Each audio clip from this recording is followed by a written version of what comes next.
A billion-dollar Navy aircraft carrier suffered total engine failure during a live deployment. Chaos erupted in the control room. Top engineers were baffled, protocols collapsed, and the ship drifted powerless until the Admiral made a controversial call. He brought in a retired Navy veteran long forgotten by the fleet, a man whose name once meant salvation in impossible situations. What happened next silenced the skeptics. Before we dive in, tell us in the comments, where in the world are you watching from? The radar screens went black, just like that. Then the sound every sailor knew, that low, constant hum from deep inside the ship. It stopped. The USS Theodore Roosevelt, a massive aircraft carrier in the middle of the ocean, thousands of miles from home, went completely silent. No power, no engine, dead in the water. And that kind of silence? It was terrifying, because carriers didn't just stop. This wasn't some old boat. This was one of the most powerful machines the Navy had. It was supposed to protect the entire fleet. It was supposed to keep everyone safe. And now it was just floating there, helpless, a sitting duck. Down in the control room, Lieutenant Commander Riley stood staring at the instruments. Everything was off.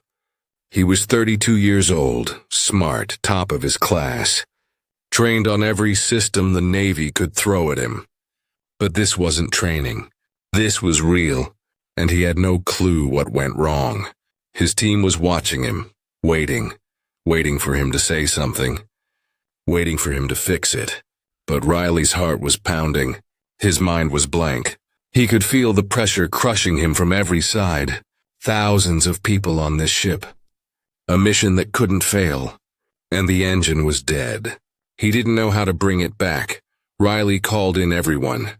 The top engineers, the tech specialists, the system analysts. They ran diagnostics. They checked the fuel lines. They scanned every circuit, every valve, every sensor. Nothing, the AI systems that were supposed to catch problems before they even happened, they showed green across the board.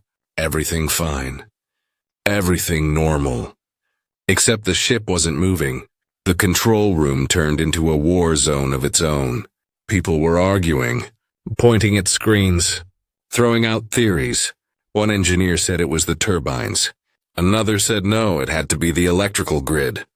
A third swore it was a software glitch in the new automation system. Riley listened to all of it, his jaw clenched, trying to look like he had control. But the truth was he didn't, and worse, he couldn't admit it. He was the chief engineer. He was supposed to know. He'd studied these systems inside and out. He'd written papers on them. But nothing in his textbooks covered this. Nothing in his training explained why a billion-dollar engine could just die with no warning and no trace. Up on the bridge, the captain was losing patience. He kept calling down asking for updates. And every time Riley had to tell him the same thing. Still working on it. Still trying. We'll have it soon. But hours were passing. And the crew knew it.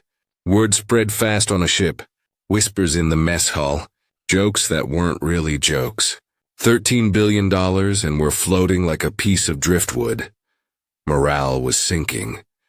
And so was Riley's confidence. After 12 hours of failure, the Admiral made a call no one expected. He didn't call another engineer.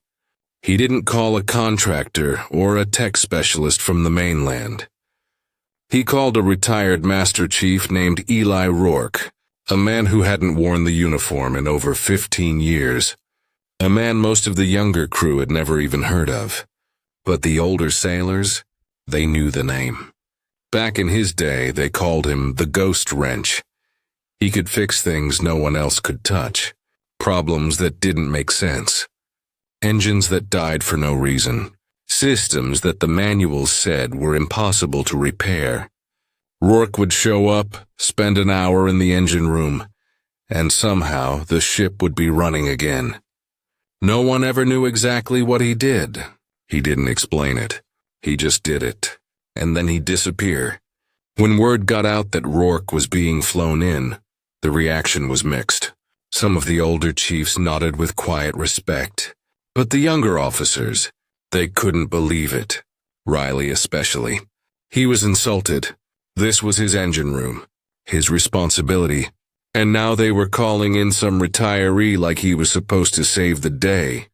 Like Riley and his entire team weren't good enough? It felt like a slap in the face. When the helicopter landed on deck, everyone watched.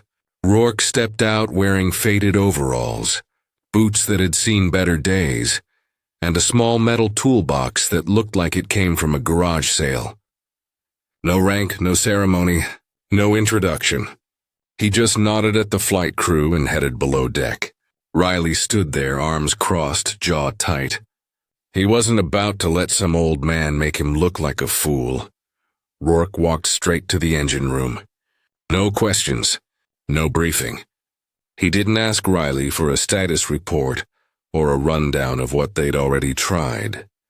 He just set down his toolbox, pulled out a stethoscope, an actual stethoscope, and started listening to the engine. Riley watched from across the room, shaking his head. A few of the younger engineers exchanged glances. One of them smirked. This was supposed to be the guy who could fix anything? He was using a stethoscope, like a doctor, on a machine. Riley couldn't hold it in. "You've got to be kidding me," he said, loud enough for everyone to hear. "We've got thermal imaging, acoustic sensors, AI diagnostics running in real time, and you're using a stethoscope." Rourke didn't look up. He just kept moving along the engine, pressing the cold metal disc against different panels. Listening. Riley took a step closer. "This isn't the 1980s, Chief. These systems are digital. They don't make sounds you can hear with your ears. They send data. We've already run every scan there is." Still, Rourke said nothing. He moved to a side panel near the auxiliary power junction, a section most of the team had walked past a dozen times. He tapped it lightly with his knuckle. Then he listened again, and then finally he spoke. "When's the last time someone opened this?" Riley blinked. "That panel? It's automated. It doesn't need to be opened. The system monitors it remotely." Rourke stood up slowly, his face calm but firm. "Open it." Riley's face flushed red. "I'm not taking orders from you. You're retired. You don't have rank here anymore." He turned to his team. "Get him out of here." Two security personnel stepped forward, ready to escort Rourke out.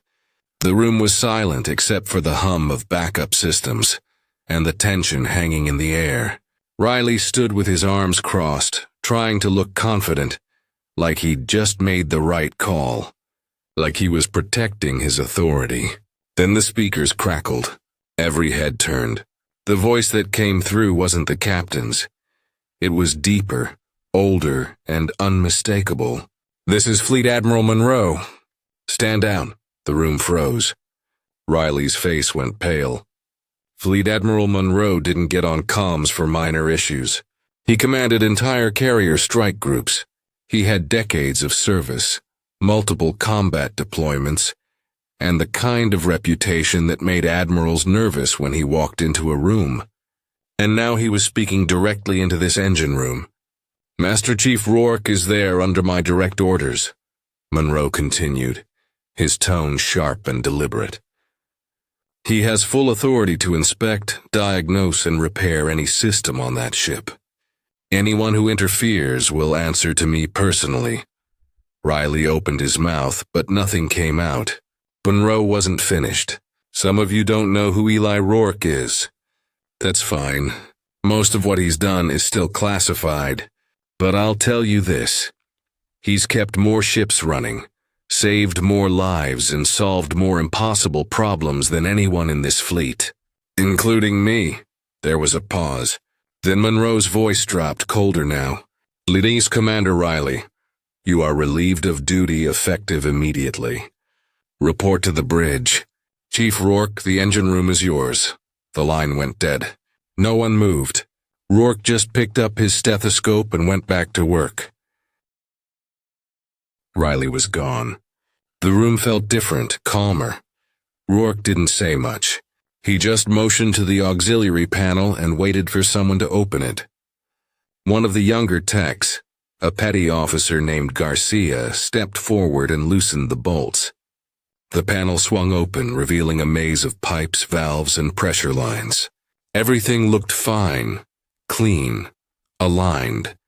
But Rourke knelt down and placed the stethoscope against a valve casing deep inside the panel. He listened. Then he moved it slightly to the left, listened again. He nodded to himself. "There," he said quietly. "Hear that?" Garcia leaned in. "I don't hear anything, Chief." "Exactly," Rourke said. "You shouldn't, but there's a micro-vibration. So small the sensors don't catch it. But it's throwing the entire pressure balance off. The system shuts down as a fail-safe because it thinks there's a catastrophic leak." He handed her the stethoscope. "Listen right here. You'll feel it more than hear it." Garcia pressed it against the casing. Her eyes widened. "I feel it. Like a hum." "Really faint?" "That's it," Rourke said. The valve casing shifted. Probably during a hard turn or rough seas. Just a fraction of a millimeter, but it's enough. He pulled out a small wrench from his toolbox and showed her the angle. "We're going to realign it manually. No computer can do this. It has to be done by feel." Together they worked, slowly, carefully, adjusting the casing bit by bit. Rourke didn't rush. He didn't bark orders. He just guided her hands, showed her what to listen for, what to feel for. And then after nearly an hour, the hum stopped. The room went silent again. But this time it was different. This time it felt right. Rourke stood up. "Start her up." Someone hit the ignition sequence. For a moment, nothing. Then a low rumble, deep and powerful. The turbines roared back to life. The lights brightened. The screens lit up, and the entire ship shuddered as the engine kicked in. Cheers erupted across the engine room. People were hugging, laughing. Some were wiping their eyes. The carrier was alive again. The next morning, a helicopter touched down on the flight deck. The entire crew was called to attention. Out stepped Fleet Admiral Monroe, flanked by a full Marine Honor Guard in dress blues. This wasn't standard. This was ceremony. Rourke stood off to the side, still in his overalls, toolbox in hand. He wasn't expecting this. Monroe walked straight to him and stopped. The Admiral saluted, sharp, crisp, held. Rourke hesitated, then returned it. The crew watched in silence. Monroe's voice carried across the deck. "Master Chief Eli Rourke served this Navy for 32 years. He kept destroyers running in the Persian Gulf. He repaired submarine reactors under combat conditions. He saved carrier groups when every system said it was impossible." He paused, looking around at the faces watching. He did all of that without asking for credit. Without needing a medal, without needing anyone to know his name.